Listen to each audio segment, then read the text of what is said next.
जो तेवर 90 के दशक के उत्तरार्ध और 2000 के शुरुआती दौर में आप में दिखाई देते थे, अब आप सरकारी नेता हो गए हैं और टाइगर जयराम महतो अब वो मुद्दे उठाते हैं। हमारा झारखंड के लिए लड़ाई जो हम लोग ने जिस रूप से लड़ा वो कोई आतंक के लिए नहीं था, बल्कि राज्य को सुना जाए इसके लिए था।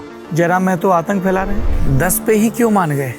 2019 में वैचारिक अंतर आए थे। क्या अंतर था? मूल कारण था रीजनल सब्जेक्ट हमारा, उसको हम दोहराना नहीं चाहते थे। तो आप वॉकआउट क्यों नहीं कर गए थे जब ये सब चीजें गतिरोध चल रहे थे? वॉकआउट तो किए हम, अंततः अपने सब्जेक्ट के साथ तो अलग आ गए। लोगों ने कहा कि 5 साल सत्ता की मलाई खाई और फिर कन्वीनियंस के हिसाब से लॉजिक सत्ता को देखने का नजरिया अलग हो सकता है। टुंडी सीट आप लोग मांग रहे थे? भाई कुछ बातों का अंतर था तो मैंने कहा कोई बात नहीं। और जयराम महतो ने कह दिया कि सुदेश महतो लड़ेंगे तो मैं भी लड़ूंगा। ये ओछी चीजों पे मैं नहीं जाता, मैं कभी भी इन चीजों पर। को चुनावी हार का डर तो रहता ही है। आप अगर इसको कंटिन्यू करेंगे तो फिर मेरे जवाब भी कंटिन्यू लेते जी प्लीज सर, आप ही को सुनने आए हैं। 9 नंबर के पन्ने पे आपने लिखा है सरना धर्म कोड को मान्यता। बीजेपी का और आपका स्टैंड अलग अलग है इस पर। तो हमारे जो प्रभारी हैं, सब प्रभारी हैं, वो लगातार सरना धर्म गुरु से मिल रहे हैं, उनसे वैचारिक इस संदर्भ में विचार कर रहे हैं, उनके धर्मस्थल पर जा रहे हैं और आगे इसका कोई न रास्ता निकालेंगे। कमिटमेंट नहीं कर रहे हैं कोई खुलकर। बीजेपी साफ कहते हैं कि हाँ सरना धर्म कोड बनाएंगे।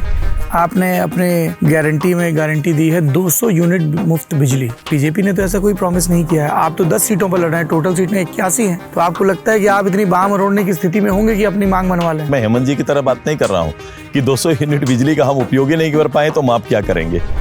मेरे सामने पत्रक है राष्ट्रीय खेल घोटाले का। इल्जाम लगा है आर्थिक अनियमितताओं का जांच चल रही है। निष्पक्ष रूप से एजेंसियां उसको देख रही है, जांच एजेंसियां उसमें काम कर रही है। एजेंसियां जो कि गृह मंत्री अमित शाह को रिपोर्ट करती हैं। विपक्षी कह रहे हैं सुदेश महतो के भाजपा के पाले में जाने की एक वजह एजेंसियों का डर भी है। सत्य है, सुदेश महतो सत्ता में रहें या विपक्ष में रहें, विधानसभा का बड़ा ख्याल रखते हैं। और फिर सिल्ली मॉडल के साथ वो हिंडाल्को मॉडल की बात करते हैं और कहते हैं कि हिंडाल्को का जो प्लांट चलता है, सुदेश महतो की रिट वहां पे काम करती है, उनकी मर्जी के बिना पत्ता भी नहीं खड़कता है। ऐसा शायद सब जगह पर हो जाए तो झारखंड का कल्याण हो जाए कि आपकी रिट सब जगह चले। आपका घोषणा पत्र, आप कह रहे हैं निर्मल महतो युवा निर्माण योजना के तहत बेरोजगार स्नातक व स्नातकोत्तर छात्रों को 30,000 रुपए सालाना। झारखंड भर के बेरोजगारों को, स्नातक और स्नातकोत्तरों को अगर आप 30,000 रुपए सालाना देंगे, एक्सचेकर पे जो बोझ आएगा। और इसीलिए बीजेपी के, आपकी मेन पार्टी के घोषणा पत्र में इसके कहीं निशान नहीं। 2 अलग अलग हमारा संकल्प पत्र आया है।